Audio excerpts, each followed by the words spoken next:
کمرے میں، اچانک مجھے شور کی آواز آئی، تو وہ کہتی ہے کہ میں نے جب شور سنا تو میں وہیں سب کچھ چھوڑ کے تنور پر آٹا روٹیاں تو میں کمرے کی طرف بھاگی۔ جب کمرے گئی تو میں نے ایک عجیب تماشا دیکھا کہ اس سے 1-2 دن پہلے میرے خاوند نے گھر میں بکری کو ذبح کیا تھا، اور جس چھری سے بکری کو ذبح کیا تھا وہ اس نے کمرے میں رکھی تھی۔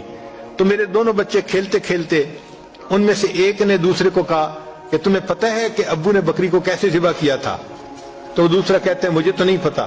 وہ کہتے ہیں اچھا آؤ میں تمہیں بتاتا ہوں کہ کیسے ابو نے ذبح کیا تھا۔ تو میرا درمیان والا بیٹا جو تھا وہ زمین پر لیٹ گیا، اور بڑے لڑکے نے اس چھری کو اٹھا لیا۔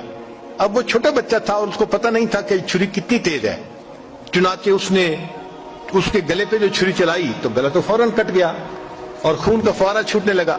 اب جب خون نکلا تو شور ہوا، اور میں بھاگی ہوئی آئی تو میں نے دیکھا کہ میرا بچہ خون میں لت پت پڑا تھا اور اس کی جان نکل چکی تھی۔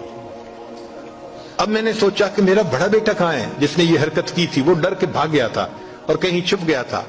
کہنے لگی میں نے اسے دوسرے کمروں میں دیکھا تو کہیں نظر نہیں آیا۔ جب صحن میں آئی تو وہاں میں نے تنور کے لیے کچھ لکڑیاں رکھی ہوئی تھیں، ان لکڑیوں کے پیچھے وہ جا کے چھپا تھا۔ کہنے لگی میں نے پیچھے سے اس کو جا کے جب دیکھا تو اس نے مجھے کوئی جواب نہیں دیا۔ جب میں قریب گئی تو مجھے پتہ چلا کہ اس جگہ کے اوپر ایک سانپ بیٹھا ہوا تھا۔ یہ بچہ چھپنے کے لیے جب لکڑیوں کے پیچھے گیا، سانپ نے اس کو ڈسا اور یہ بھی وہاں مرا پڑا تھا۔ کہتے میں اس کی لاش اٹھا کے لائی، ایک بچے کو ایک چارپائی پہ لٹایا اور دوسرے بچے کو دوسرے چارپائی پہ لٹایا۔ پھر اس کے بعد میں نے فیل کیا کہ میرا تیسرا چھوٹا بیٹا جو کرالنگ کرتا تھا، رینگتا تھا، وہ کہاں ہے؟ وہ مجھے نظر نہیں آ رہا تھا۔ کہنے لگی میں اٹھ کے جب جو ہے تنور کی طرف آئی تو میں نے دیکھا کہ اس نے کرال کیا اور وہ تنور کے اندر گر چکا تھا۔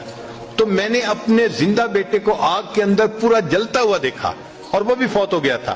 تو میں نے تینوں بیٹوں کی لاشوں کو چارپائی پہ رکھا، پھر ان کو نہلایا، ان کو کفن دیے۔ جب تینوں کے جنازے ایک دن میں گھر سے نکلے تو میں عمرے کے ارادے سے آ گئی۔ اب میں طواف کر رہی ہوں اور اپنے اللہ کو کہہ رہی ہوں اے اللہ میں اس حال میں بھی آپ سے راضی ہوں۔ آپ ذرا غور کیجئے نا اس ماں کے دل پہ کیا بیتی ہوگی کہ ایک دن میں جس کے 3 بیٹوں کا جنازہ گھر سے نکلے اور پھر وہ طواف کرتے ہوئے کہہ رہی ہے اے اللہ میں اس حال میں بھی آپ سے راضی ہوں۔ تو ہم نے کہاں غم دیکھے ہیں، کہاں تکلیفیں دیکھی ہیں؟ ہم نے نہیں دیکھی۔ ہمیں تو اللہ نے بہت سہولت کی زندگی دی ہے۔